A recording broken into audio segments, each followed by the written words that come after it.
Chapitre 1, le fondement du mensonge. Roger Sandival avait bâti sa vie sur 3 piliers, son empire du bâtiment, sa famille et sa conviction inébranlable que la loyauté était sacrée. À 42 ans, il inspirait le respect des équipes les plus rudes de Phoenix, en Arizona. Non seulement par la peur, mais aussi par son principe inébranlable, il n'oubliait jamais une faveur ni ne pardonnait une trahison. L'entreprise de construction Sandival était née de rien lorsque Roger avait hérité de son père une entreprise en faillite, 15 ans auparavant. Tandis que d'autres entrepreneurs lésinaient sur les moyens, Roger construisait des structures qui survivraient à des générations. Sa réputation était sans tache. Sa parole était tenue, et son mariage avec Brittany avait été le joyau de son univers soigneusement construit. Brittany Garrison avait été la technicienne chirurgicale qui avait attiré son attention à l'hôpital Saint-Joseph après qu'un accident du travail lui eût laissé 17 points de suture et une cicatrice qui traçait encore son avant-bras gauche. Elle avait 24 ans, contre 30 ans pour lui, blonde et brillante, avec un rire à désarmer le plus endurci des ouvriers du bâtiment. Son frère Winston, de 5 ans son aîné, s'était déjà imposé comme l'un des allergologues les plus prisés de Phoenix. « Elle est trop bien pour toi, Sandival. » Winston avait plaisanté à leur mariage, mais il y avait une pointe d'ironie sous son sourire que Roger avait prise pour de la protection fraternelle. Aujourd'hui, 8 ans et un fils plus tard, l'instinct de Roger lui criait que quelque chose n'allait pas. Tout avait commencé 3 mois plus tôt par de petits détails. Le téléphone de Brittany, écran baissé pendant le dîner, les conversations à voix basse qui s'arrêtaient dès qu'il entrait dans les chambres, et les urgences nocturnes à l'hôpital qui semblaient se multiplier. Tommy, leur fils de 8 ans, s'était replié sur lui-même. Le garçon, qui autrefois bavardait sans cesse de baseball et de jeux vidéo, passait maintenant des heures à regarder par la fenêtre de sa chambre, sursautant dès que Roger entrait. Lorsqu'on lui demandait ce qui n'allait pas, Tommy se contentait de secouer la tête et de marmonner qu'il gardait des secrets. Le point de rupture survint un mardi soir d'octobre. Roger était rentré tôt d'un chantier lorsqu'il entendit des voix provenant de la chambre principale, sa chambre. Il reconnut la voix de Brittany, mais celle de l'homme lui était inconnue, plus jeune. Il montait les escaliers en silence, une habileté acquise au fil des années passées à vérifier les chantiers de construction pour déceler les infractions aux règles de sécurité. Roger se plaça de manière à pouvoir voir à travers l'entrebâillement de la porte. Son monde s'écroula à cet instant. Brittany était avec Jordan Hughes, l'administrateur d'hôpital de 28 ans qu'il avait rencontré à plusieurs dîners chez Winston. Il ne faisait pas que discuter, il planifiait. Il planifiait comment gérer la situation avec Tommy, comment maintenir Roger dans l'ignorance et, plus effrayant encore, comment Tommy en avait trop vu et devait être géré. Les enfants deviennent un problème, disait Jordan, ses mains parcourant le corps de Brittany avec une familiarité qui fit rougir la vue de Roger. Il a failli parler de nous à ton mari 2 fois cette semaine. Tommy sait qu'il ne faut pas me contrarier, répondit Brittany d'une voix froide comme Roger ne l'avait jamais entendu. J'ai bien expliqué ce qui arrive aux petits garçons qui ne savent pas se taire. Les poings de Roger se serrèrent. La femme qu'il avait aimée, protégée et avec qui il avait construit sa vie non seulement trompait, mais menaçait aussi leur fils. À cet instant, un changement fondamental s'opéra dans l'ADN de Roger Sandival. L'homme qui croyait aux secondes chances mourut, remplacé par quelque chose de plus dur, de plus froid et d'infiniment plus dangereux. Mais Roger était stratège. Il avait bâti un empire en anticipant 10 coups. Et ce ne serait pas différent. Il se retira dans son camion et conduisit pendant 2 heures, leur laissant le temps de finir leurs affaires avant de rentrer chez lui avec des plats à emporter, jouant le mari inconscient. « Comment s'est passée ta journée, ma chérie ?» demanda-t-il à Brittany alors qu'elle sortait de leur chambre, les cheveux encore humides de la douche. « Oh, vous savez, le drame hospitalier typique. » Elle s'allongea doucement, l'embrassant sur la joue avec ses lèvres qui venaient de toucher un autre homme. « Je suis épuisé. » Cette nuit-là, tandis que Brittany dormait à ses côtés, Roger fixa le plafond et commença à planifier. Pas seulement la vengeance, la révolution. Quand il aurait fini, tous ceux qui l'avaient trahi comprendraient le vrai sens du mot, conséquence. Chapitre 2. Les titans du web. Au cours des 6 semaines suivantes, Roger devint possédé. Mais son obsession était méthodique, calculée. Le jour, il dirigeait son entreprise de construction avec la même efficacité de fer qui avait fait sa fortune. La nuit, il devenait tout autre, un chasseur, recueillant des renseignements sur ses proies. La première phase consistait à tout apprendre sur Jordan Hughes. Cet homme était ambitieux, charmant et profondément narcissique. Diplômé de commerce à l'Université d'État de l'Arizona, il avait gravi les échelons de l'administration hospitalière grâce à un mélange de compétences et de manipulation.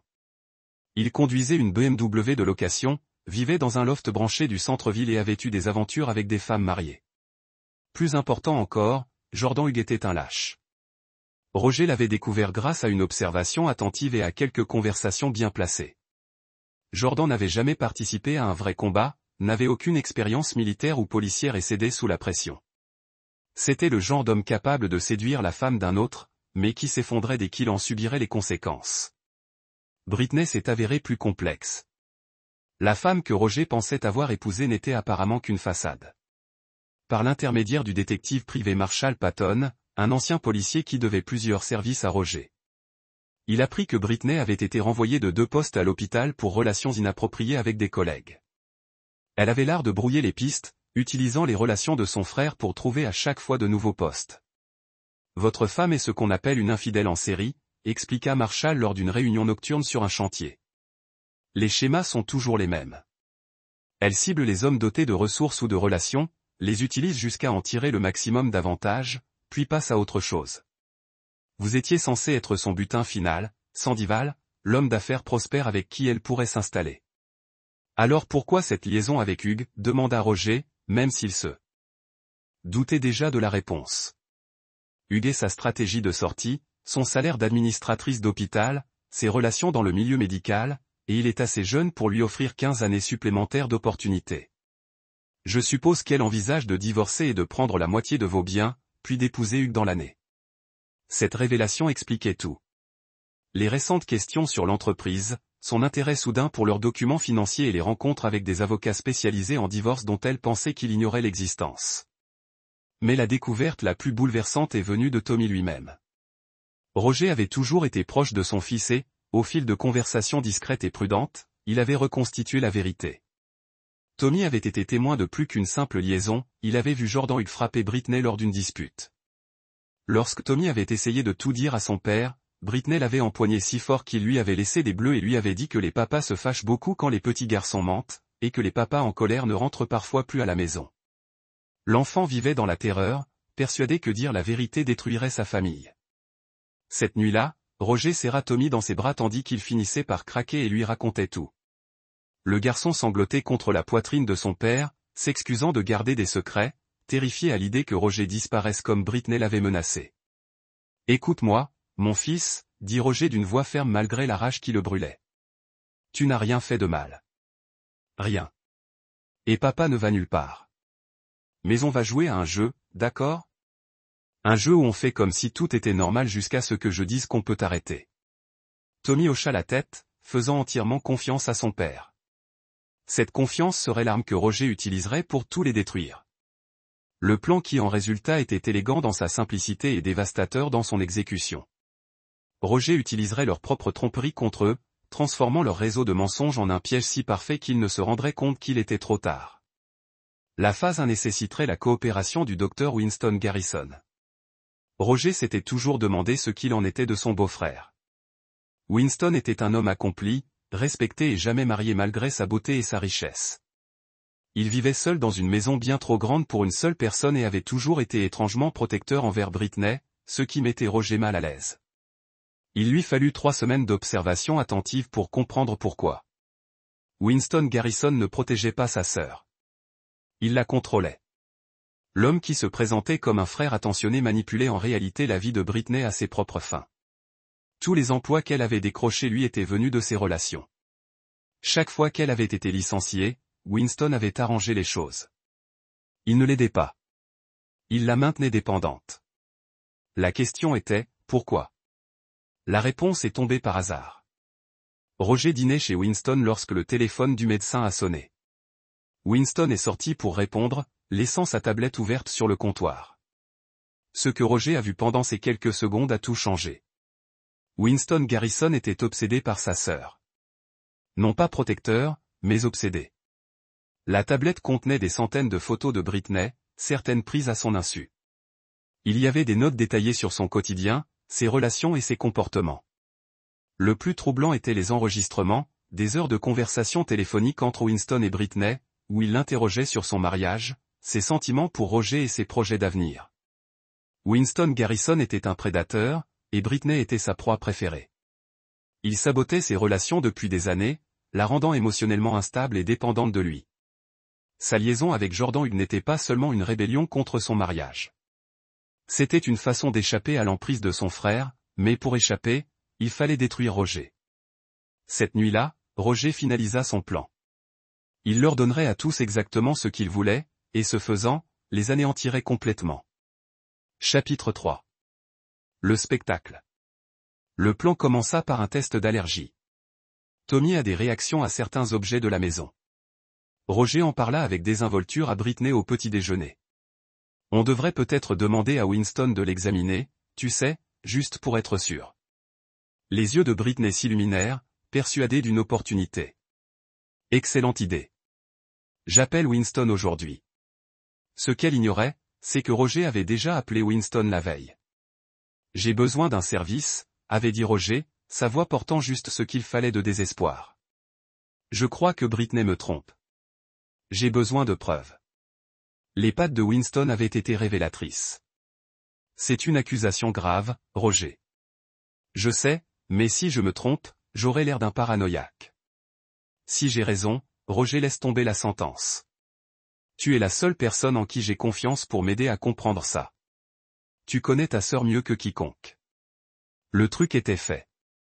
Winston accepta, persuadé de manipuler Roger pour qu'il découvre la liaison de Britney afin de pouvoir intervenir pour réconforter sa sœur pendant l'inévitable divorce. Le test d'allergie était prévu pour le jeudi suivant au cabinet privé de Winston. Roger avait pris soin d'inviter Jordan Hughes.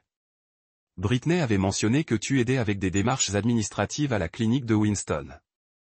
Roger avait dit lors d'une rencontre fortuite à l'hôpital, Tommy étant un peu nerveux à propos du test. Tu pourrais peut-être passer. Tu es doué avec les enfants.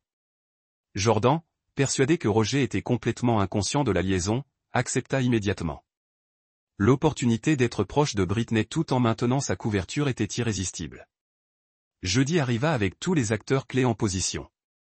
Roger avait passé la nuit précédente à préparer Tommy à ce qui allait se passer. Souviens-toi, fiston, tout ça n'est que du cinéma. Oncle Winston va te donner un médicament qui te fera dormir. Et ensuite, on va faire comme si quelque chose d'effrayant s'était produit. Mais ce n'est pas réel, d'accord? Je serai là tout le temps. Tommy, faisant entièrement confiance à son père, hocha la tête solennellement.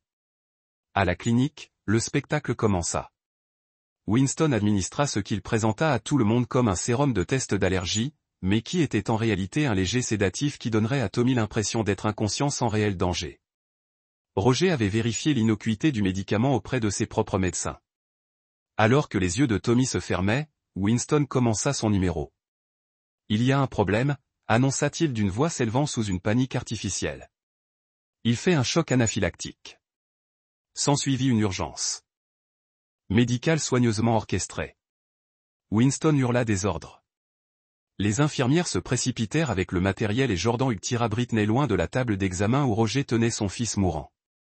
On ne peut pas l'arrêter, déclara Winston après plusieurs minutes de fausses tentatives de réanimation. Son petit corps a lâché. Je suis désolé, Roger. Il est parti. La performance de Roger fut impeccable. Il s'effondra sur Tommy, immobile, ses sanglots résonnant dans la clinique tandis que Winston et les infirmières reculaient respectueusement. Britney pleurait hystériquement, mais Roger remarqua sa promptitude à se tourner vers Jordan pour trouver du réconfort. C'est alors que Winston commit son erreur fatale. Croyant Roger rongé par le chagrin, Winston se pencha vers Britney et murmura. Il crut à l'histoire inventée. Maintenant, il ne peut plus raconter à son père ce qu'il a vu cette nuit-là dans la chambre, mais Roger a tout entendu. À cet instant, la dernière pièce du puzzle se mit en place. Il ne s'agissait pas seulement de dissimuler une liaison. Il s'agissait de faire taire Tommy définitivement. Winston n'avait pas seulement contribué à simuler la mort de son neveu. Il avait prévu de la rendre réelle. Le test d'allergie était censé être une véritable exécution, déguisée en accident médical. Ils avaient prévu d'assassiner son fils. Le sang de Roger se glaça, mais son esprit devint limpide. Ce qu'il ferait ensuite ne serait pas la guerre. Ce serait extermination. Tenant toujours le corps sans vie de Tommy, Roger murmura, dors encore un peu, fiston. Papa a du travail. Le rôle du père en deuil se poursuivrait exactement le temps nécessaire pour les placer chacun dans une situation de destruction. Ils pensaient avoir gagné. Ils avaient éliminé la menace que représentait Tommy et avaient préparé Roger à une dévastation psychologique. Ils ignoraient qu'ils venaient de signer leur propre arrêt de mort. Chapitre 4. Le veuf en deuil. Les funérailles furent un chef-d'œuvre de tromperie. Roger joua parfaitement le rôle du père dévasté. Il accepta les condoléances de centaines de personnes en deuil qui ignoraient qu'elle assistait à une représentation théâtrale. Tommy se cacha en sécurité dans le chalet de montagne isolé de Roger avec son contremaître de confiance, Melvin Summers. Il regarda des dessins animés pendant que son père se préparait à démanteler 3 vies avec une précision chirurgicale. La performance de Britney aux funérailles était tout aussi convaincante, même si Roger remarqua combien elle cherchait souvent du réconfort auprès de Jordan Hughes. Ils veillèrent aux apparences, mais leur langage corporel révéla une toute autre histoire à quiconque savait à quoi s'attendre. « Je suis vraiment désolé pour votre perte », avait dit Jordan en serrant la main de Roger avec ce qui semblait être une sincère compassion. Tommy était un enfant spécial. « Merci », répondit Roger d'une voix creuse, imprégnée d'un chagrin artificiel. « Votre présence est très importante. » Winston prononça un éloge funèbre qui aurait été touchant si Roger n'avait pas connu la vérité. Le bon docteur évoqua l'avenir radieux de Tommy, tragiquement interrompu par une urgence médicale rare, que personne n'aurait pu prévoir ni empêcher. Les mensonges coulaient si bien que Roger admira presque leur audace. Après la cérémonie, les 3 conspirateurs commettèrent leur première erreur tactique. Ils se réunirent chez Winston pour ce qu'ils pensaient être un moment de célébration privée, ignorant que Roger avait installé des micros dans toute la propriété quelques semaines plus tôt. « Je n'arrive pas à croire qu'on y soit parvenu. » La voix de Jordan résonnait clairement sur l'enregistrement. « Le gamin a failli nous dénoncer 3 fois ce mois-ci. » Tommy devenait un vrai problème. Britney acquiesça, la voix dénuée d'émotion maternelle. « Winston, je te dois tout pour ça. » « La famille prend soin de la famille, » répondit Winston, mais son ton laissait entendre qu'il attendait une récompense au-delà de la gratitude. Ce que Roger entendit ensuite confirma ses plus sombres soupçons sur Winston. Motivation. La conversation s'est orientée vers les projets d'avenir de Britney, Winston faisant des suggestions de plus en plus inappropriées sur la façon dont elle devrait gérer son deuil et trouver du réconfort pendant cette période difficile. Jordan Hughes était trop égocentrique pour percevoir les tensions sous-jacentes. Mais il était clair que Winston avait éliminé Tommy non seulement pour protéger la liaison de Britney, mais aussi pour reprendre le contrôle de la vie de sa sœur. Roger s'étant psychologiquement détruit et Jordan finalement rejeté, Winston serait le seul homme restant dans le monde de Britney. Le plan était aussi malsain que sophistiqué. Mais Roger était plus malade et infiniment plus sophistiqué. La phase 2 a immédiatement commencé. Au cours des semaines suivantes, Roger s'est transformé en parfait veuf endeuillé. Il semblait vulnérable, brisé et totalement dépendant de Britney pour son soutien émotionnel. Il parlait fréquemment du vide de sa vie sans Tommy, de son inimaginable solitude. Britney s'en est régalée, persuadée d'avoir atteint une domination psychologique totale sur son mari. Pendant ce temps, Roger détruisait systématiquement les fondements de ses 3 vies. Jordan Hughes était la cible la plus facile. Toute sa carrière reposait sur son image et le réseautage, 2 éléments qui pouvaient être anéantis par une pression adéquate et ciblée. Roger a commencé par demander à Marshall Patton de divulguer des informations soigneusement élaborées sur les relations professionnelles douteuses de Jordan à des membres clés du conseil d'administration de l'hôpital. Ces histoires étaient techniquement vraies. Jordan avait effectivement eu des relations avec plusieurs collègues mariés, mais Roger a veillé à ce qu'elles soient présentées sous le jour le plus préjudiciable possible. En 2 semaines, Jordan s'est retrouvé sous le coup d'une enquête du comité d'éthique de l'hôpital. « Je ne comprends pas ce qui se passe. » Jordan s'est plaint à Britney lors d'une de leurs réunions clandestines. « Quelqu'un a répandu des rumeurs sur moi. Mon poste pourrait être menacé. » Ces choses-là s'estompent, lui assura Britney. Mais Roger percevait le doute dans sa voix. Winston exigeait une approche plus sophistiquée. Médecin respecté, sa réputation était plus difficile à attaquer directement. Roger se concentra donc sur les vulnérabilités psychologiques de l'homme. Utilisant les informations recueillies grâce aux enregistrements cachés, Roger commença à signaler anonymement la fixation inappropriée de Winston sur sa sœur au conseil médical de l'Arizona. Les rapports étaient soigneusement rédigés pour suggérer un schéma de transgression et de comportement non professionnel exigeant une enquête. Parallèlement, Roger engagea une équipe de détectives privés pour enquêter plus en profondeur sur le passé de Winston. Ils découvrirent une mine d'informations compromettantes remontant à ses études de médecine, ses relations avec les patients, des données de recherche falsifiées et des irrégularités financières dissimulées par des mentors influents. Mais l'arme la plus dévastatrice de l'arsenal de Roger était Britney elle-même. Elle avait toujours été le point faible de Winston, et Roger comptait bien utiliser cette faiblesse pour le détruire. Chapitre 5. La toile de la veuve. Britney Sandival croyait gagner. Son mari n'était plus que l'ombre de lui-même, dépendant d'elle pour ses émotions de base. Les difficultés professionnelles de Jordan étaient regrettables, mais temporaires. Elle était sûre de pouvoir trouver un autre terrain d'entente si nécessaire. Et Winston, eh bien, Winston serait toujours là, prêt à réparer les dégâts qu'elle aurait causés. Elle ignorait que chacun de ses gestes était orchestré par l'homme qu'elle pensait avoir brisé. La manipulation de Roger envers sa femme était subtile et dévastatrice. Il commença par lui exprimer sa gratitude pour sa force pendant son deuil, la faisant se sentir indispensable et puissante. Puis il commença à lui demander conseil pour aller de l'avant. Je n'arrête pas de penser à vendre l'entreprise dont il avait parlé un soir au dîner et à repartir de zéro ailleurs. Peut-être qu'Arizona a trop de souvenirs. Les yeux de Britney s'illuminèrent avec avarie. Vendre Sandival Construction signifierait liquider des actifs d'une valeur de près de 8 millions de dollars. En tant qu'épouse, elle aurait droit à la moitié. Ce serait peut-être sain, admit-elle. Sa voix, soigneusement modulée, sonnait encourageante plutôt qu'avide. Parfois, une rupture nette est exactement ce dont on a besoin. Ce que Britney ignorait, c'est que Roger avait déjà commencé à transférer des actifs vers des comptes offshore et des sociétés écrans qu'elle ne pourrait jamais toucher. L'entreprise qu'elle pensait qu'ils allaient partager devenait de plus en plus une coquille vide, avec d'énormes dettes cachées qui la rendraient sans valeur en cas de divorce. Pendant ce temps, Jordan Hughes découvrait que ses ennuis professionnels ne faisaient que commencer. L'enquête éthique s'était étendue à son rôle dans plusieurs décisions financières douteuses à l'hôpital.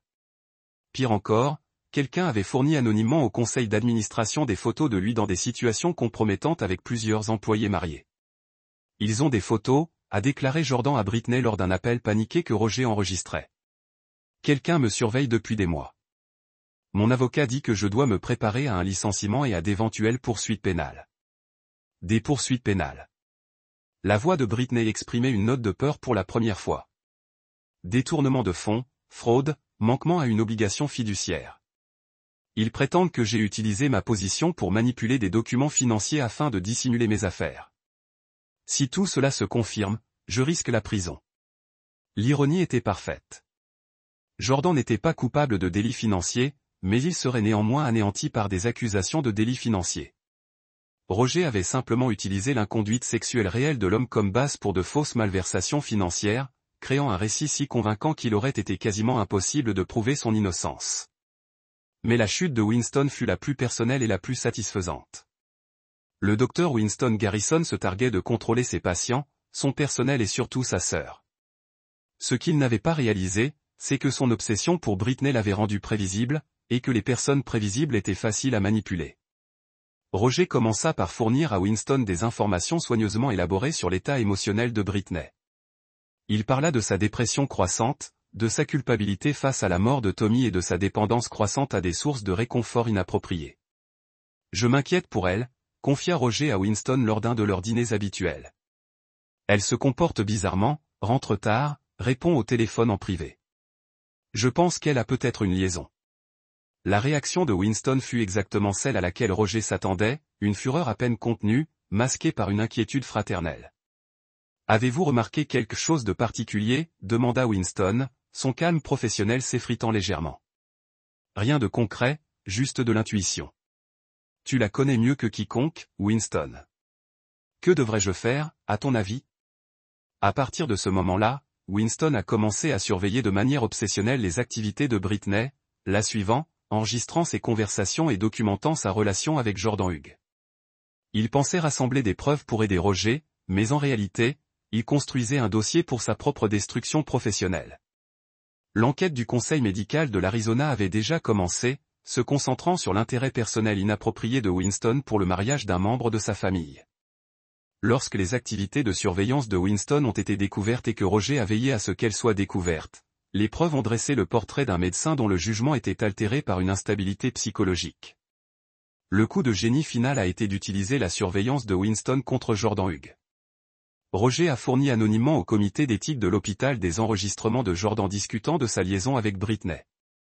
Des enregistrements que Winston avait réalisés pour protéger son beau-frère. Les preuves étaient accablantes, mais la source l'était encore plus. Elle révélait qu'un médecin respecté se livrait à un harcèlement criminel contraire à toutes les normes professionnelles. Des hommes ont été détruits par leurs propres actes. Orchestré par un père en deuil qui comprenait que la vengeance la plus dévastatrice consistait simplement à donner aux gens assez de cordes pour se pendre. Fin novembre, Jordan Hughes avait été licencié et faisait face à des poursuites pénales. Winston Garrison faisait l'objet d'une enquête de la part du conseil médical et des forces de l'ordre local pour harcèlement et traque, et Britney commençait à réaliser que son réseau de soutien s'effondrait, mais elle croyait toujours avoir Roger. Ce serait sa dernière erreur fatale. Chapitre 6. La patience de l'araignée. Décembre apporta la première brèche dans la confiance des Britanniques. Jordan Hughes fut arrêté pour détournement de fonds et harcèlement sexuel. Sa photo d'identité judiciaire fit la une des journaux locaux tandis que l'administrateur de l'hôpital était inculpé dans un scandale de plusieurs millions de dollars. Les accusations étaient fabriquées de toutes pièces, mais les preuves que Roger avait fabriquées étaient si sophistiquées que même les coûteux avocats de Jordan peinaient à monter une défense. « Je ne comprends pas comment c'est arrivé », murmura Britney, les yeux rivés sur la télévision tandis que Jordan était emmené menotté. « Parfois, les gens ne sont pas ceux qu'on croit, répondit Roger derrière elle. Sa voix portait juste ce qu'il fallait de sagesse bienveillante. « Je suis désolé, chérie. Je sais que tu le considérais comme un ami. » Britney hocha la tête. Mais Roger voyait les calculs se dérouler dans ses yeux. Jordan risquant la prison, sa stratégie de sortie s'était évaporée. Elle commençait à réaliser qu'elle était piégée dans un mariage avec un homme qu'elle avait l'intention de détruire. La situation de Winston était encore plus précaire. L'enquête du conseil médical s'était élargie pour inclure des allégations de maltraitance de patients, de fraude à la recherche et de fautes professionnelles remontant à 15 ans. Son cabinet perdait du terrain. Ses privilèges hospitaliers avaient été suspendus et des poursuites pénales semblaient inévitables. Mais le coup le plus dévastateur est venu lorsque Britney elle-même a été impliquée dans ce réseau d'accusations. Madame Sandival, a déclaré l'inspectrice Pearl Thayer lors d'une visite inattendue à leur domicile. Nous devons discuter de votre relation avec le docteur Winston Garrison et monsieur Jordan Hughes. Brittany garda son sang-froid. Mais Roger pouvait lire la peur dans ses yeux. Je ne comprends pas ce que vous voulez dire, inspecteur. Winston est mon frère, et Jordan n'était qu'un collègue. Nous disposons de preuves suggérant que vous étiez tous les trois impliqués dans un complot visant à frauder le système hospitalier. Les relevés financiers font état de transferts suspects entre des comptes contrôlés par le docteur Garrison et monsieur Hughes, plusieurs transactions ayant eu lieu pendant votre présence à l'hôpital. Les allégations étaient entièrement fabriquées de toutes pièces, fondées sur des relevés financiers que Roger avait habilement falsifiés grâce aux relations comptables de son entreprise de construction. Cependant, elles étaient présentées avec une telle autorité et des justificatifs que les contester nécessiterait des ressources qu'aucun des conspirateurs ne possédait. Je pense qu'il nous faut un avocat, dit Britney à voix basse après le départ de l'inspecteur Thayer. Bien sûr, Roger acquiesça. J'appellerai notre avocat demain matin. Ce que Britney ignorait, c'est que leur avocat de famille était déjà à la solde de Roger, chargé de lui fournir une protection juridique suffisante pour la rassurer tout en la protégeant des accusations qui s'accumulaient contre elle. La pression produisait exactement l'effet escompté par Roger. Séparée de son réseau de soutien et risquant d'être poursuivie pénalement, Britney devenait de plus en plus dépendante des conseils et de la protection de son mari. Elle ignorait totalement que cet homme la réconfortait. Elle était l'artisane de sa destruction. Pendant ce temps, Tommy restait caché au chalet, passant ses journées avec Melvin Summers et se croyant en voyage de camping prolongé avec l'employé le plus fidèle de son père. Roger lui rendait visite 2 fois par semaine, entretenant la fiction tout en surveillant la destruction systématique de ses ennemis. « Combien de temps encore allons-nous devoir faire semblant, papa ?» demanda Tommy lors d'une visite. « Encore un peu, fiston. Les méchants apprennent que les actes ont des conséquences. Lorsqu'ils auront pleinement retenu la leçon, nous pourrons rentrer. » Tommy hocha la tête solennellement, faisant entièrement confiance au jugement de son père. Fin décembre, la toile était presque bouclée. Jordan Hughes était en prison dans le comté, en attente de son procès. Sa caution était fixée à un montant exorbitant en raison du risque de fuite que représentaient ses prétendus délits financiers. Winston Garrison avait perdu son droit d'exercer la médecine et faisait face à des accusations criminelles et à des poursuites civiles de la part d'anciens patients encouragés à déposer des plaintes historiques. Et Britney était exactement là où Roger la voulait. Isolée, effrayée et totalement dépendante de sa protection. La phase finale pouvait commencer. Chapitre 7. Le révélation. Le réveillon du nouvel an arriva, Britney s'accrochant à Roger comme s'il était son seul ancrage dans une tempête qui menaçait de détruire tout ce qu'elle avait construit. Jordan était en prison, Winston était ruiné, et elle risquait d'être accusée d'avoir mis fin à sa carrière d'infirmière et à sa liberté. « Je ne sais pas ce que je ferais sans toi », murmura-t-elle alors qu'ils étaient assis ensemble à regarder le coucher de soleil depuis leur terrasse. « Tu es la seule bonne chose qui me reste dans la vie. » Roger sourit, son bras autour de ses épaules ressemblant plus à un nœud coulant qu'à une étreinte. « On s'en sortira ensemble, ma chérie.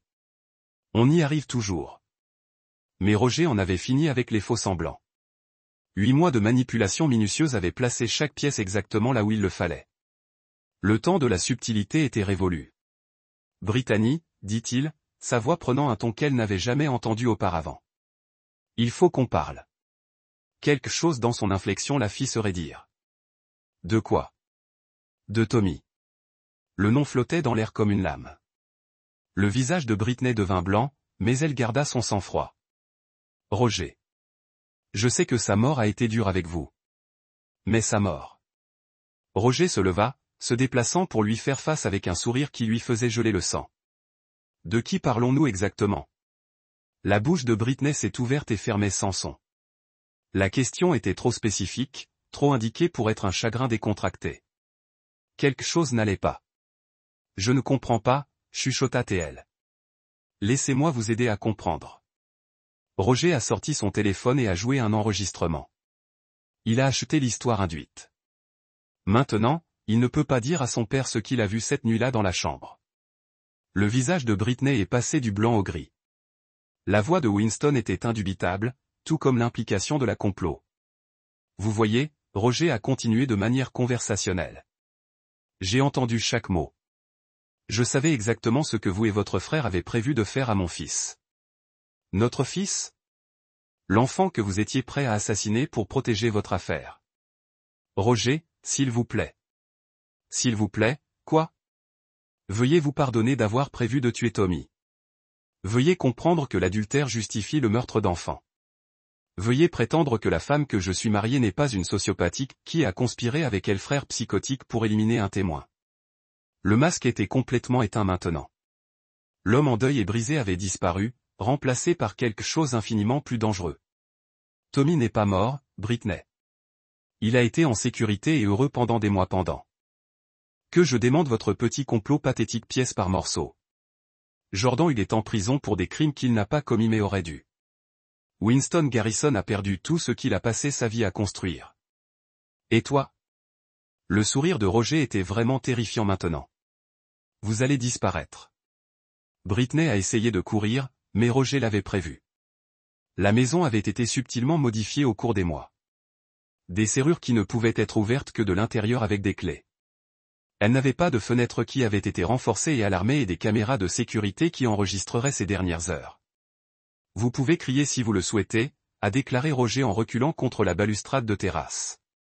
Le voisin le plus proche est à demi-midi, et l'insuffisance que j'ai installée pour le home théâtre fonctionne dans les deux sens. La police saura que c'était vous, halta Britney. Will-il ? Une femme désemparée faisant face à des accusations criminelles, abandonnée par son amant et son frère, prend sa propre vie plutôt que sur la prison. C'est tragique, mais complètement crédible, surtout quand il trouve votre note de suicide confessant à tout. Il y a des mois. La note de suicide écrite de sa propre main a avoué l'affaire avec Jordan Hughes, le complot avec Winston Garrison, et le complot pour assassiner Tommy. Cela l'a peinte en tant que femme consommée par la culpabilité qui ne pouvait plus vivre avec ce qu'elle avait fait. Les nouvelles locales l'ont traité comme une fin tragique à un scandale choquant. Jordan Hughes et Winston Garrison étaient désormais confrontés à des accusations supplémentaires liées au complot pour commettre un meurtre, en veillant à ce qu'ils ne reverraient plus jamais la liberté.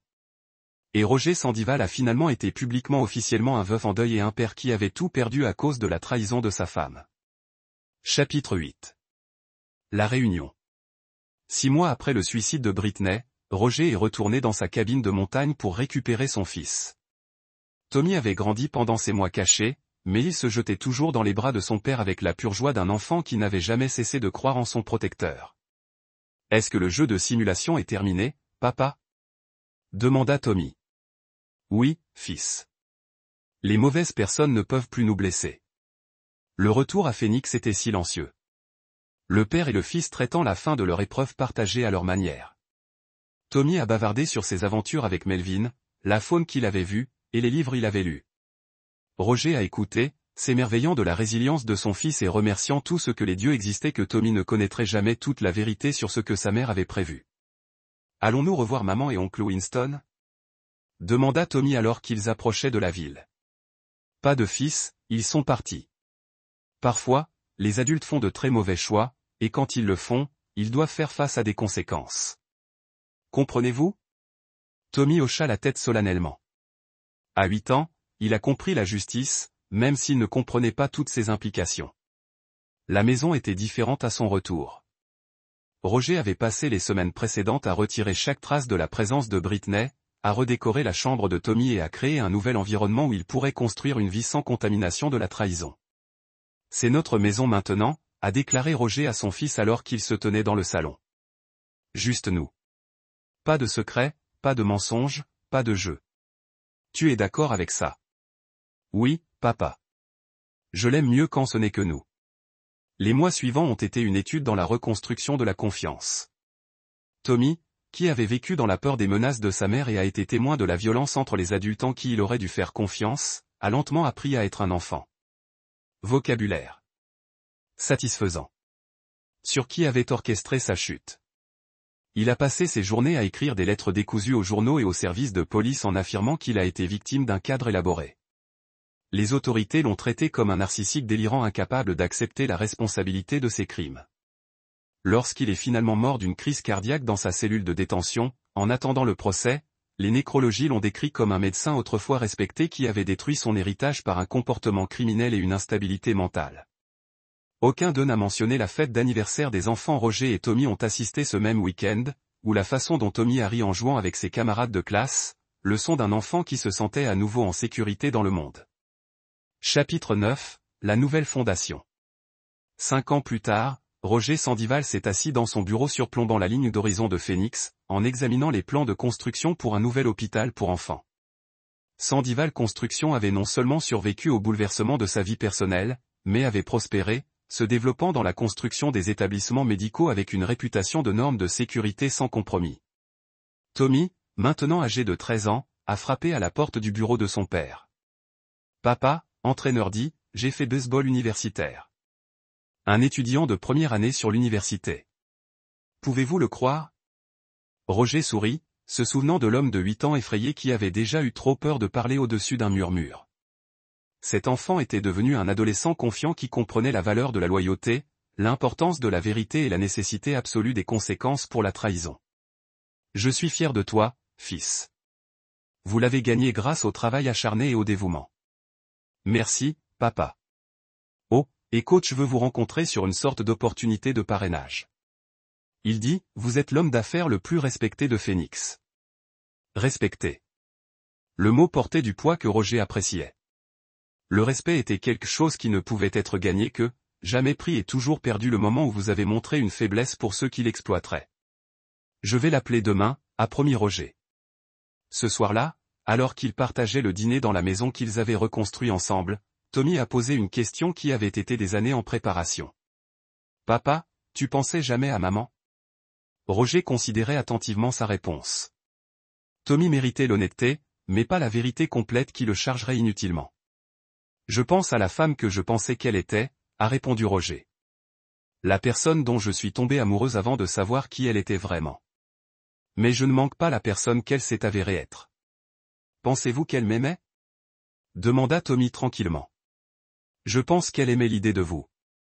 Mais le véritable amour signifie protéger les personnes qui vous tiennent à cœur, même lorsque cela vous coûte quelque chose. » Votre mère n'était pas capable de ce genre d'amour.